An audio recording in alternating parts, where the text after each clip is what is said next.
Gather round. It's time for your Real Estate Chalk Talk with the Hittner Group.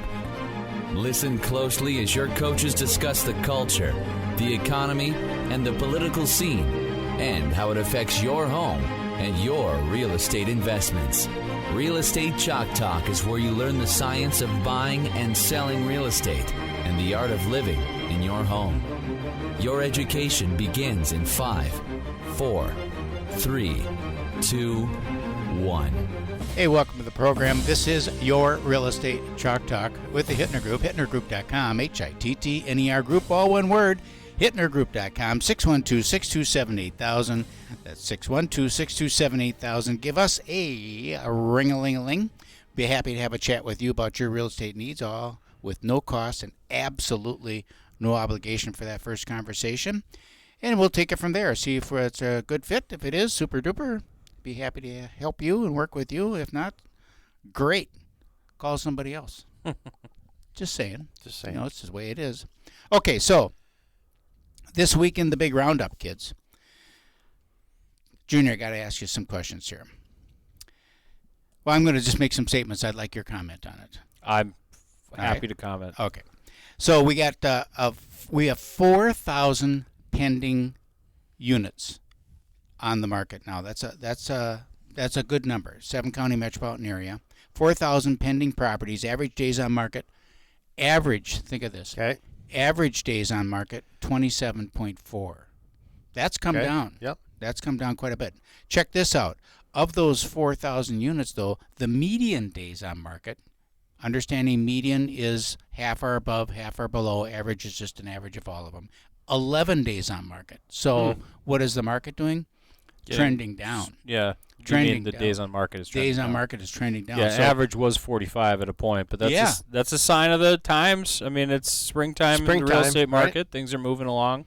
Here's interesting. Of 723 of them, they have average days on market of 0 to 2. Like, boom, on the market, off the market, sold. So the market has accelerated to the frenzied status of a spring market, and we're doing very well from a market standpoint. Number of homes on the market right now, 7-county metropolitan area for this week, 5,500 units on the market. Where's your comment? You wanted there was going to be a discussion about I'm doing this. I'd like your input. And I'm going to read now. And a year ago, it was 4,200. So we're up 1,200 units. We chatted about this a little bit at breakfast time. Actually, it was coffee time. And I posed the question, where's the shortage of inventory? And why would there be a shortage of inventory?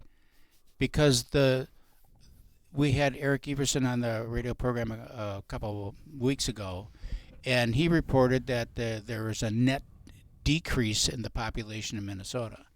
So if you have if you have more people leaving than are coming, where's all this demand for housing coming from? What are your thoughts on that? I don't know the answer to that. Yeah, no, I don't either. No, do you? You know, it's just totally confusing to me. Yeah. It's probably people's just desire to be in a different home versus I need a house, right? Well, there's not a lot of elective moving going on right now. I mean, there was for the last 3 years, 4 years, you know, as interest rates were pretty low. But when interest rates are in the 6, where are we at now? High 6s? Low 7s? We're mid-7s. Mid-7s? Yeah. See, I'm not buying anything right now, and I've been working with a lot of cash buyers, frankly. So we're foregoing the interest rate situation where we have grandparents and parents and even young people that have a lot of money or older people that are downsizing and using cash to make their purchases. But when interest rates are between 6.5% and 8%, which it's where we've been for a year and a half now or more, you know, I don't know. It sure hasn't slowed anything down. Well, the elective purchase piece of that, I got off track, but the elective purchase piece of that has certainly gone away. It's going to be your, you know, like we talk about, people dying and people being born and people getting divorced and people moving out of state, which there's a lot of going on. You commented earlier that a lot of your listing business over the last year has been people moving out of state, whether they're going to Texas, Arizona, or Florida, or Arkansas, or whatever it is. Either retiring or just leaving because they don't want to be in Minnesota anymore. And that gets back to your point of the shortage of inventory and people leaving the state, and more people leaving the state than coming in. But there's a higher percentage of first-time home buyers that are purchasing homes than what were over the last couple of years too. They're taking up more of the overall transactions, so that could be a case where the young people are coming in and they're buying homes. 30 or 35% of the market share, or whatever it is right now. So there's some increased demand there. There are less people listing their homes. There's no question about that. So over the last 5 years, people have been staying in their homes more. Some took advantage of the market that was there and made that downsize move. But that's been a challenge for people. So people are kind of log-jammed. Older folks are log-jammed in their homes they're sitting on a good position in terms of equity. Excuse me. They want to, quote, downsize, but things are so expensive. And so folks are staying in their homes longer. So that's the reality there, is that lower level inventory of the split levels, the 3 levels, the modified 2 stories, Right. and XYZ suburb around Minneapolis and St. Paul. Folks are staying in those homes longer, not allowing for that inventory to come on the market, which is where we see a shortage of inventory, frankly. Look in Eagan, Plymouth, Eden Prairie, Woodbury. I'm looking with a guy in Woodbury right now to try to find something that's a resale between $400,000 and $500,000 that is 4 bedrooms, 2 or 3 baths, 2-car garage is almost impossible. There's 3 in the 833 school district, which is your Woodbury Southern Washington County School District, and they're $485 for a basic split or a mod 2 with the 2-car garage, and they're like Gone. selling right away. So there is certainly a shortage of resale inventory. Now, Woodbury has plenty of new construction. I'm chewing up a bunch of time here, but Woodbury has a bunch of new construction, but you crest $500,000, and what are you getting now? Yeah. You're getting an 855 square foot foundation 2-story, Which is just with a less than 2,000 square feet above grade. Yeah. They're not attractive. It's a garage with a house behind it. Right. And it's on this dinky little narrow lot, and it's your big box builders that are cramming these things into developments. So there definitely is a shortage of resale inventory. Aren't you shocked a little bit how you'd think builders would be able to make something that looks a little bit nicer? Like you said, so many of these developments going up, they're ugly. Well, There's who'd we have in last week? We had our friends from Patty Zusick and with Fieldstone. Yeah, Fieldstone Family Home. So we had a conversation with them, nice conversation with them last week, and we thank them for coming in. They had their talk about their developments and their platting of the developments and maximizing basically return on their investment of the land. And so they have to narrow these lots up, and so you can't build ramblers. You go into development right now, and you're like, can I put a rambler on here? Nope. They're like, no, you can't, because impervious space, width of the property, etc. You just can't build a rambler in some of these developments. And so that's why. That's why the houses don't look as attractive, is because they have to get it on this narrow lot. And people are demanding that they want to drive into the garage from the street. And so land costs are up, etc. So they're trying to also not only maximize their profits, but also keep it economical for people to afford in an environment where it's really challenging with interest rates. Those builders are paying those rates too on the land and the developers. The cost of everything is more expensive. So they have to get 15 lots on a street instead of 10, to make the numbers work. In order to pursue the development to build more housing for people that are demanding more housing. Right. So you get an ugly house. You do. Or you're gonna. That's a long way of saying. Yeah, right, Kelvin. Yeah. Or you're gonna wind up putting alleys behind, like they did in the city back in the day. Put the garage behind and access off the alley. That chews up a bunch of land, which makes those backyards small. People always want this nice big backyard, and it just makes it so challenging. Well, and alleyways too will just cram up the development. So it's like one way or the other. Right. What's more aesthetic? Is it the aesthetics? Is it the maximizing the space? Is it getting yards for families because they want to have their dog and kid back there, or whatever it is? And functional but ugly. There's always, just to spin off functional but ugly. To spin off on the conversation a little bit, people, I want that nice backyard, and youth sports is ruining family time. So there's no time There's for no playing ball in the backyard. And the reality is, when you have younger kids, you kind of sit on your front porch and watch them play in the front yard. Yeah. It's just like how it kind of functions. Just with that inventory, though, in 19 before COVID, we had 6,700 homes up. We're about 1,200 homes down from prior to COVID. From right? prior COVID, 1,200 homes up from last year. That's good. That is good, but still 1,200 down. Don't you? Yeah, and we're running out of time this segment, but man, if you had rates just in the fives right now with more inventory, boy, Well, we'd have wow. a Yeah, certainly this time of It year would too. be I'd love to see great. rates in the fives right now at springtime market 2024. We'd be in a different situation. Yeah. So Well, I with don't know that- what it would be. Not. I don't think it would be a very good situation because we'd be having 20, 30 offers, 100,000 over the asking price. Just it ridiculous. would be back to where it was before. Yeah. Give us a call if you want to talk more real estate. 612-627-8000. That number again, 612-627-8000, or connect with us online at hittnergroup.com. This is Real Estate Chalk Talk. We'll be right back. Welcome back to the program. Thanks for staying with us. This is your Real Estate Chalk Talk. 612-627-8000 is the number to call. 612-627-8000. We got Andrew in the show. So we talk about from Pour Perfect, pourperfectllc.com. Check pour it out. like pouring. Like pouring a glass of water. Okay. All right. Thank Or you. concrete. Or pouring concrete. pourperfectllc.com. Yeah, why not? So Andrew did some work for us at a house in Eagan, and I was interested in it, and I was amazed at how well it turned out. It was such a good job. So we had a house that had and I had this happen in my house too. Little roly-poly on the concrete. So the concrete had sunk down. Wanted to put a new floor surface in, and you just couldn't really cover it up. You know what I mean? You had to fix it. This was a garage or No, outside this was patio inside or- basement. Oh, basement. Basement, in the basement. Okay. And Yours or the clients you're talking about? You said you had some. both. Well, we'll talk about two separate situations. Okay, in Calvin. that'd be great. Thank you. So clients, so they came in and made the repair in a bedroom. It kind of had fallen down or something like that. It settled over the last 40 years. Made it perfectly level, smooth, and then we put carpet over it, and it was great. And nobody knew. Nobody knew No, anything. I mean, it was repaired. It's like fixing a light bulb. You don't disclose all that either. So then,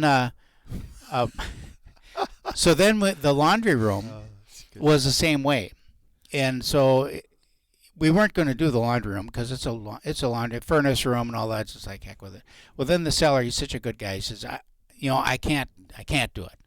It's got to be right. I can't sell a house like this. It's got to be repaired. So in that case, we didn't cover it with anything. We just made the repair.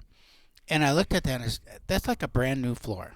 It just looks so darn good. So then I go on your website and it's like, wow, these guys are legitimate. I mean, they do the real stuff. Tell us a little bit about your company and how you got started and what the process, and explain to people what it is that you do. Yeah, absolutely. No, appreciate you guys having me. So I've been in the industry for about 13 years. Okay. Started right basically when I got out of high school. Was working a part-time job at a pizza place. I went to college for a semester and realized that is Not your deal. not for me. Love that. Knew I wanted to get in the trades because I grew up doing it. Working with my uncles and my dad. Okay. It was involuntary work, I guess I would say. Involuntary servitude. I was woken up and said, hey, we're going Yeah. here and we're re-roofing a house. And I was like, oh, Okay. don't think I have a say in the matter. But ended up getting into the industry, learning about it, and really what it is it's interior floor leveling. So it's a cementitious product, so it's a lot like concrete, but it's poured out at a very thin material. So it comes out looking like a milkshake or tomato soup. It's just very watery. Self-leveling? It is to an extent. I mean, they Okay. like to sell it like it's self-leveling, Yeah, but a it's lot not. more than it is. It really is, right? But there's some labor involved. I feel like you lied to me. Yeah, I mean, they do a great job of marketing that you can just dump it out on the floor and it's going to magically go where it needs to go. But for the most part, if you get it, close to where it needs to go, it'll take care of the rest.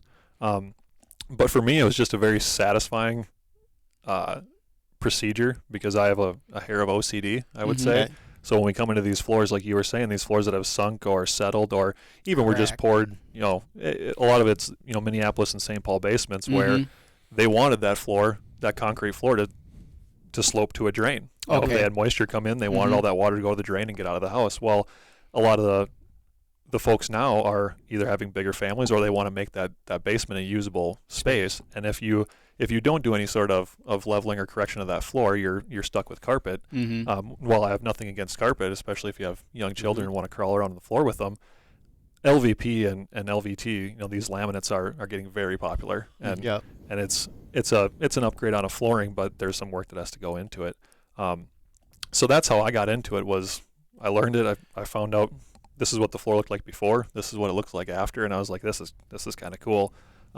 Worked at a company for about 8 years, and 6 years ago, me and my business partner branched out and started this one, and it's been slowly getting busier and busier, and this year it's trending to be one of the best we've ever had. So do you just do floors like that, or do you have normal concrete work that you do as well? Is it both, or? Nope, just the underlayment. So really, okay. We can do it over plywood, concrete.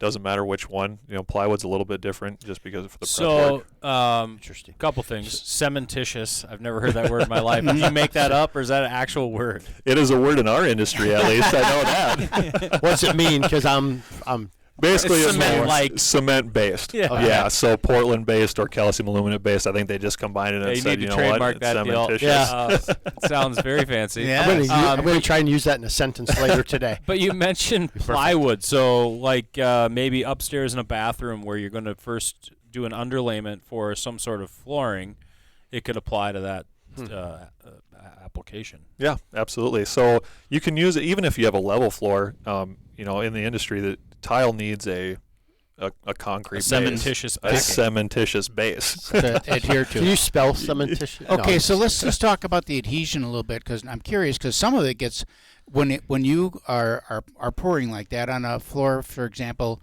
that slopes.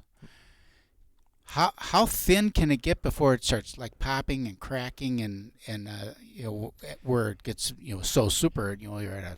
And it's going on top, right? Like Yeah. it goes Correct. on top. Like you're not taking concrete up. Nope. No. Okay. So how does it adhere? And you don't put holes in and pump it up that Exactly. way, right? You're just It's throwing right on stuff top. down. Yep. So really it comes Wow. down to a couple things. One is a clean surface.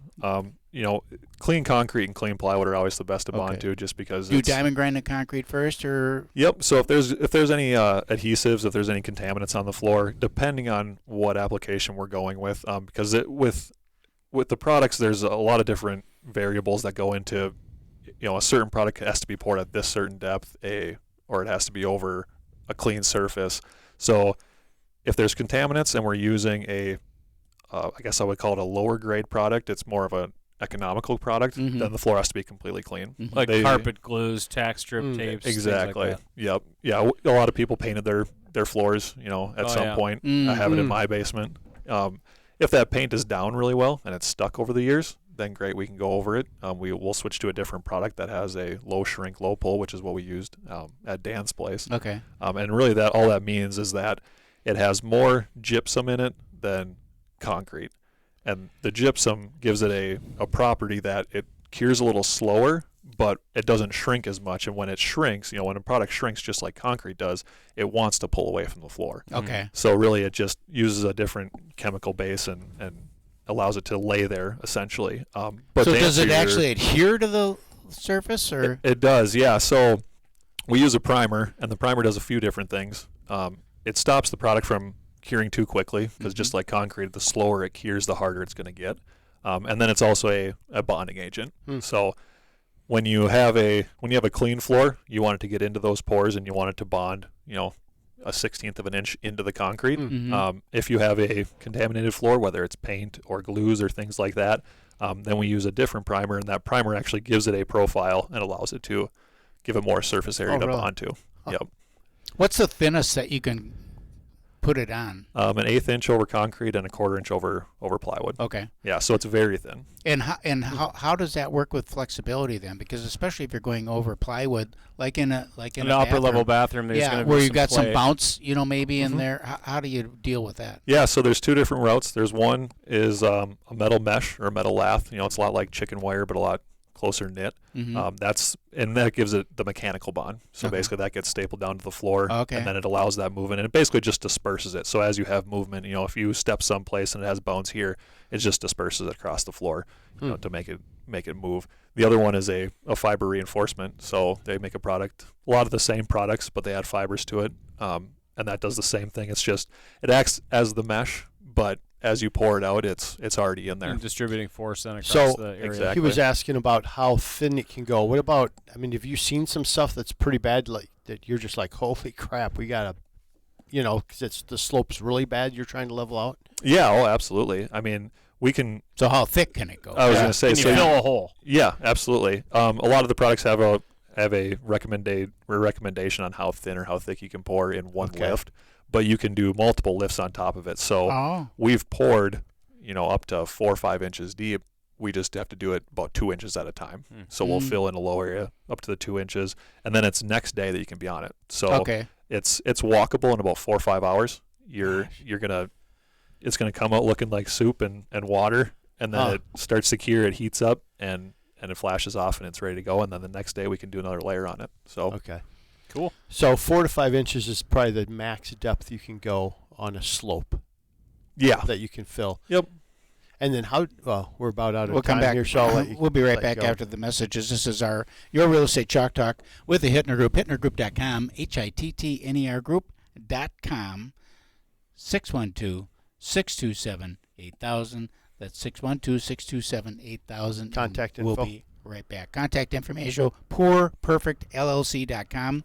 We'll be right back with Andrew after these messages. Thanks for staying with us. This is your real estate chalk talk. 612-627-8000. Hittnergroup.com, HITTNER group.com. Give us a ring-a-ling-a-ling. We're here with Andrew, poorperfectllc.com. We're talking about really repair and prep for flooring in homes. Do you do commercial work too? Yes, sir. Okay. What is the application before Kelvin? Kelvin's way, he's got questions. I know that, so I'm going to allow time. But what is the wear surface like? Can you just do it and then not cover it with something? Yeah, absolutely. I mean, it's recommended to always put a protected layer, whether it's a floor covering or a stain or a Sealant of some kind? And there's really a few reasons for it. A lot of it is just aesthetics, because it is a underlayment and it is made to, the primary objective of it is to level the floor, to flatten the floor out.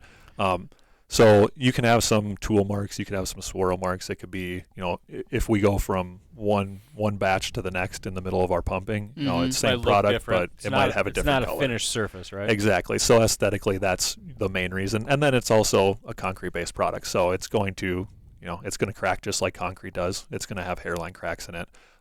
The actual integrity of it is just like concrete, so you can definitely leave it exposed if you desire. It's a trend in design in so many places. We did it in the restaurants, and that you put this color surface on there and grind it down, and it's gorgeous. And even in basements, I've seen some people now have put like a epoxy surface over the top on that.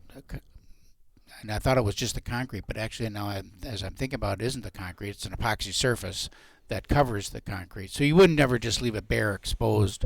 You're going to cover it with something. Correct. Okay. Yep. Kelvin, you have questions.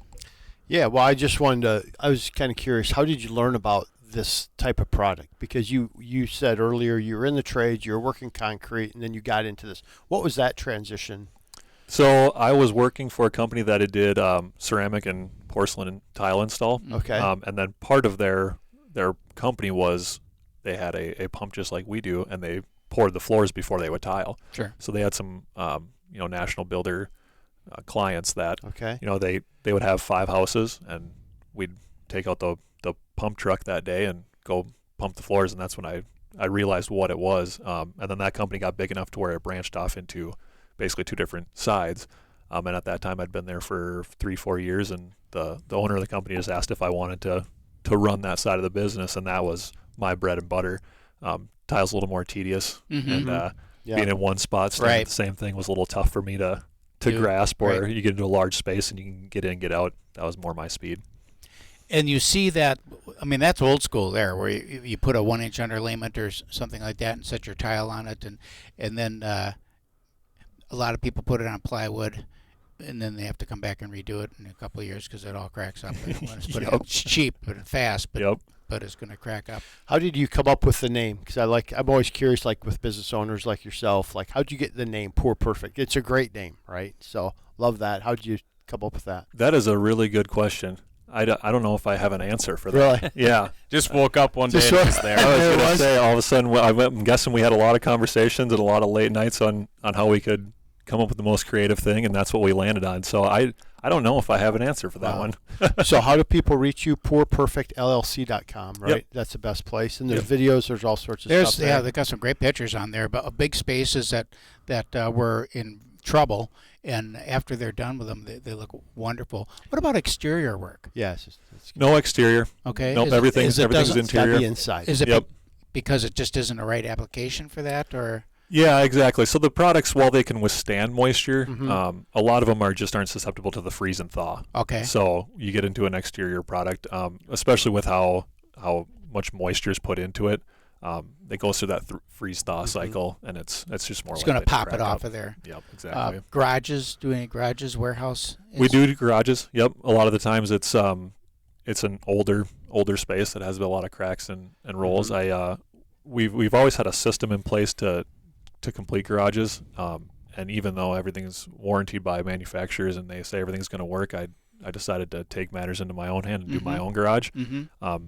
Decided not to follow any of their instructions afterwards. Mhm. Didn't seal Just it, to didn't see. do anything. I mean, I've parked my vehicles in there, and in winter, you can park your vehicle full of snow and it gets covered in water. Right. So it's sat underwater and all that, and it's turned out just fine. And that is an unheated space, and Correct. Okay, Yep. so basically an exterior application that you're testing out. Yeah, exactly. It's heated when I run the wood burner, but Yeah, that's not that's very right. often. Well, I mean that's a good information because really- many times you go into and that comes up on as an objection for people is they'll go in the garage and a lot of especially older homes the garage floor is cracked, it's settled, and it's unsightly. And it would be so great to be able to come in there to that space. Even with new construction, we had a couple homes that were built. One home in particular that was built was supposed to have the floor drain, and they did not slope the floor to the floor drain. Oh no. So then it's like, okay, now how do you fix that? Because you got the floor drain sitting in the middle of it with a flat garage that's actually sloped to run outside. So you could come into that in a garage there and make that correction to come back down. How do you put the product down? Is you'd mentioned like a pump truck and all that. That's for concrete, but yours isn't it's not concrete. So how do you put it down here? Are you mixing it right there on site? Is it something that is pumped? Is it a special machine? Yeah, so we have it's a box truck, and on that box truck has everything that we need. We have a generator, our water tank, and then a pump. And the pump is they call it a grout pump, and it's basically just a a continuous mixing pump that has Okay. water feed to it. So everything, all the mixing and all that stuff happens in the truck, Okay. and then it's pumped through hoses into the space. So Oh, really? that's usually one of the big keys, because if anyone's ever mixed up, thin set or underlayment Yep. like that, it's a dusty mess. Yeah. Right. So we keep all that mess out, and then it How'd you it pumps figure it that? right How'd in. you figure that out? That you need a box truck? You guys just sitting up one night having a beverage, designing? That was truck? That was all to the old company that I used to work for. Really? They had That's great. actually an old horse trailer is what they used to do Really? it out of. And then I realized that we didn't need a 40-foot trailer. We could do a Box 20-foot box truck that can handle the weight and is a lot easier to maneuver. How many people do you have working for the company right now, and how busy are you, and how far out am I booking if I need work done? Right now there's 6 of us. We're usually about 2 weeks out, Okay. 3 weeks out in the summer, somewhere in there. A lot of our work is last minute. A lot of it's remodels. Someone comes in to tear up the carpet, they want to put in the laminate that day. Right. Realize they have an issue, and they're like, shoot, we need to figure this out now. So we're not terribly far out at any given Okay. time. A lot of it's last minute. And emergencies are okay. Emergencies are always okay. Yeah. Never be afraid to call if you need it done tomorrow. We might be able to get Yeah. there. Yeah. We'll do everything in our power to make Especially it a happen. vacant house, you can do that at 2:00 in the morning. Yeah, absolutely. I might have to pay the guys a little extra for that kind of work, Yeah. but that's all right. What do you do when it's 10 below zero? I mean, your box truck is out in good the point. driveway, and then you got to pump stuff in. Is that an insulator? How do you get it in there without freezing on the way in? Our box truck is heated, and the material is only in the hoses. So we have 30-foot hoses, and it's only in each hose for about 10 seconds. Oh, So it's moving. in winter we do a few different things to try and help that. In summer, obviously, we use as cold a water as possible so it doesn't heat up too fast. And in summer we use that. In winter we just use a little bit warmer water just so it doesn't jam up in the hoses. Smart. Haven't had it happen yet. Knock on wood. Yeah. Hopefully never does. PoorPerfectLLC.com. What's your favorite thing to do? Work-wise, or Yeah. well, I was actually talking about this earlier when I came in here. The pouring itself is by far my favorite part. Basically, because it's very Very rewarding. yeah, probably, right? it's a very satisfying process because it goes from a very uneven, usually dirty-looking floor to a sheet of glass at the Mhm. end of it. So Is it slippery? Nope. No. Okay. Nope. Interesting. All right, PoorPerfectLLC.com, PoorPerfectLLC.com. If you're doing any remodeling, thinking of tearing up that carpet downstairs, you pull it up and you see you got a cracked up floor, you got it sunken all around the edges. What was your situation, Keith? that you On my used that house? for? Okay, so we wanted to put in new laminate flooring in the kitchen, and Okay. so we empty out the kitchen, pull out the old floor, and here the one corner of that concrete had settled. Oh, And it had settled like 3 inches. It was holy cow. yeah, surprising. I mean, I had no idea because there was furniture over at the cabinet and stuff. Didn't realize it, and had to level that the same way so that we could put the new floor on it. And turned out perfect. That's Turned crazy. out poor perfect. PoorPerfectLLC.com. Okay, you got any more? I think that's it. Any more, Calvin? I got all my stuff quite. Keith answered. Arena? Any questions to ask? Any comments to make?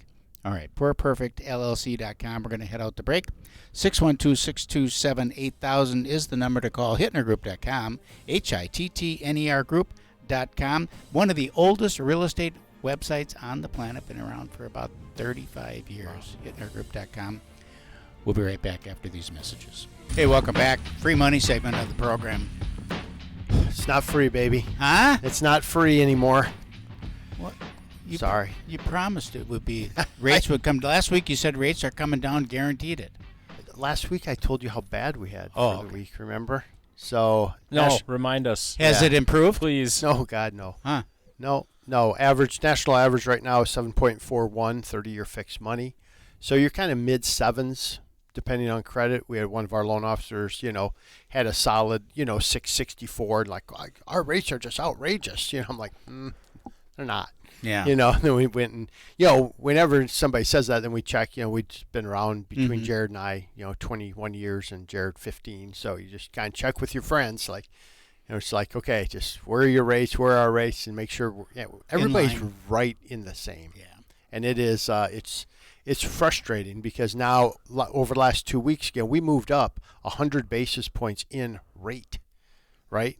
In rate. So we were mid sixes to high sixes. Now we're mid sevens to high sevens, right? So it hasn't gone the right direction. Hopefully we'll come back a little bit. Everybody says And why we're is coming that? back. Why is it so volatile over the course of a week? CPI, the inflation numbers came in last week that really rocked things. And then the Fed backed off. They went from saying we're going to have 4 cuts this year to, I don't know, maybe we should raise one more time Right. and then come back down. We're not sure, but we're anticipating, like, son of a, so and everybody had priced in, right? Everybody prices in. Like Keith says, hey, I like blue cars. Like, everybody, blue cars, it's not blue, now they're like, blue cars aren't going anywhere, so it's been frustrating. So we're still getting people down, we're still getting them probably 699 as low as you're going to go, but you're going to pay a point for that, So it's and it's interesting. It's interesting. I was looking just to see where the estimates were by all these agencies and where they're saying for 2024 where we'll end, and then next year where we'll average. So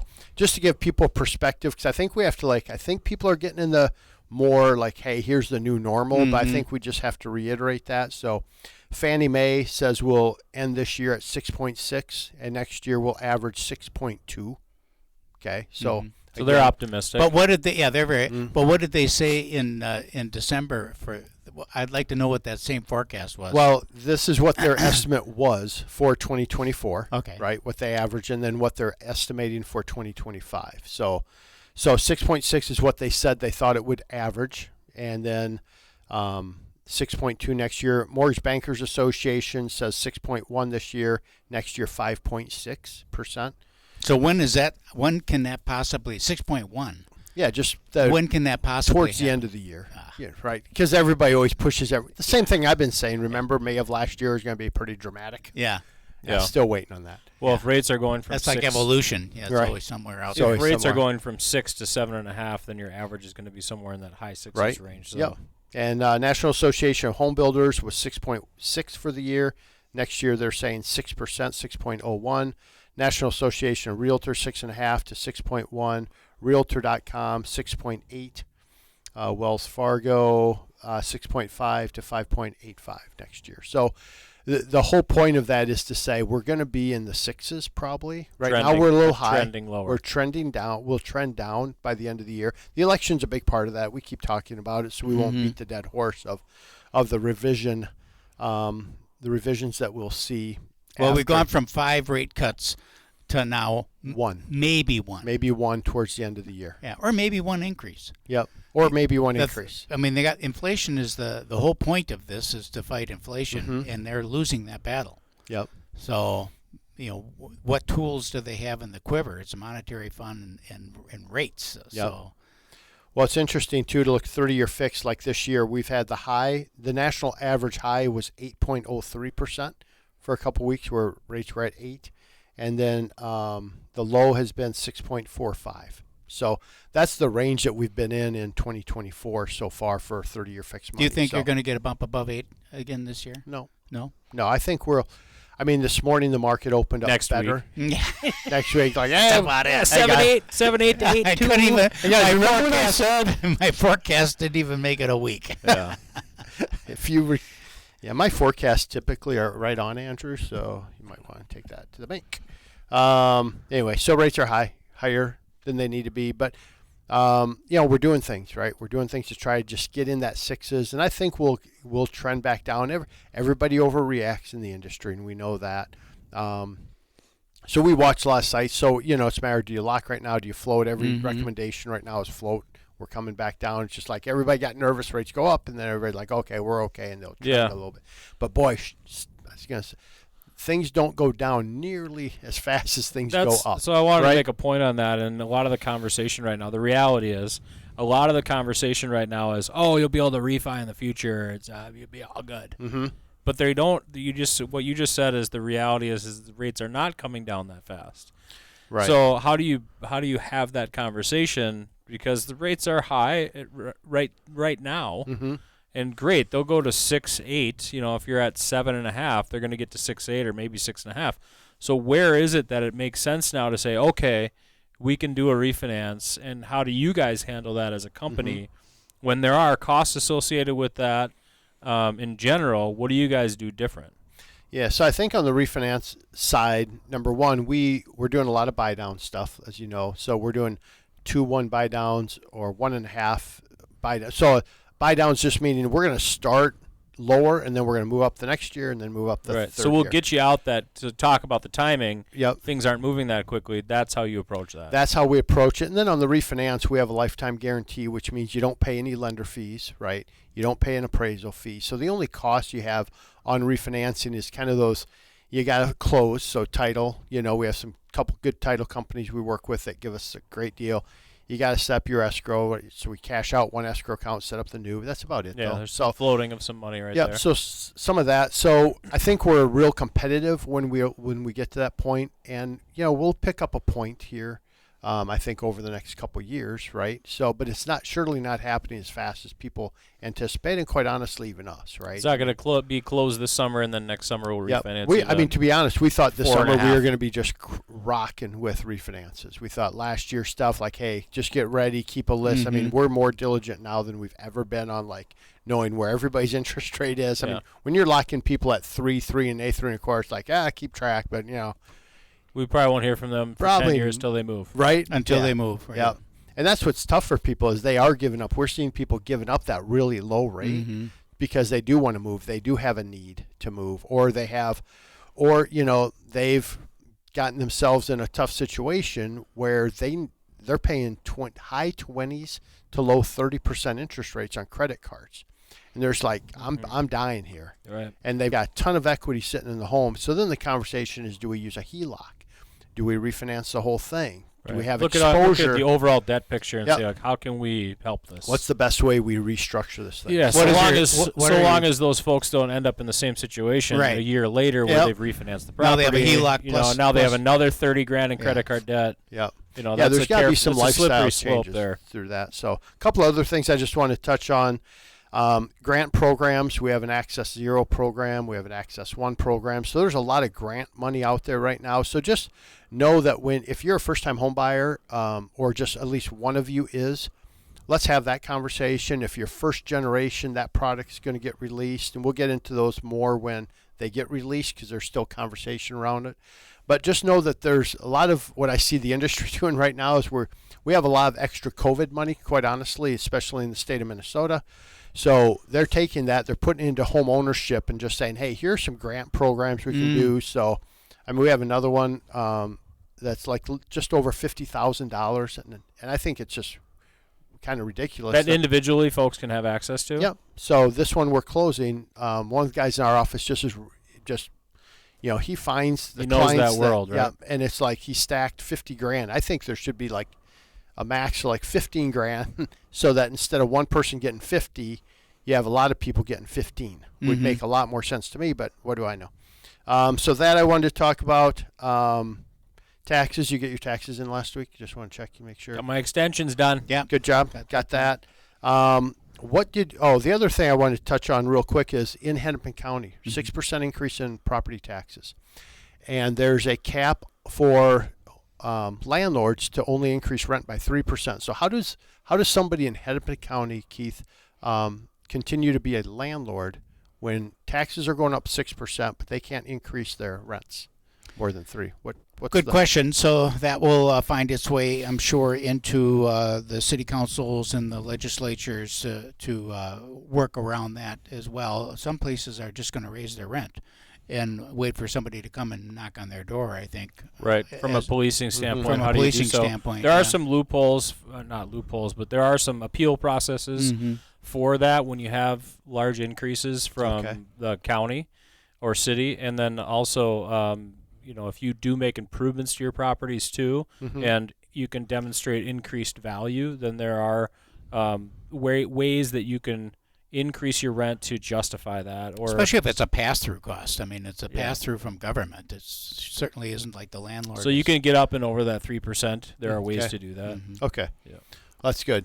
I think that's about it. So the biggest thing is we see homeowners insurance rates going up. I'm seeing association dues going up on properties as well. And while we'll talk about the fact that the association dues covers items that you're going to have anyway, for qualifying, I don't use those other items when it's a single family home, right? I don't use your garbage cost or this cost or Okay. that cost. It gets put in that association fee. And Now when you I'm have to use it. qualifying you on with an association fee, I do have to use that in that qualifying number. So it does matter, and we're seeing those increase as well. So all things to keep in mind when you're thinking about buying a home. So let's have a conversation. Let's look at what rates are. Let's look how we can wrap things up and get you in a good position to buy. Call Calvin 651-231-2500 for all your mortgage and refinance needs. Give us a call at 612-627-8000. This is Real Estate Chalk Talk. See you next week.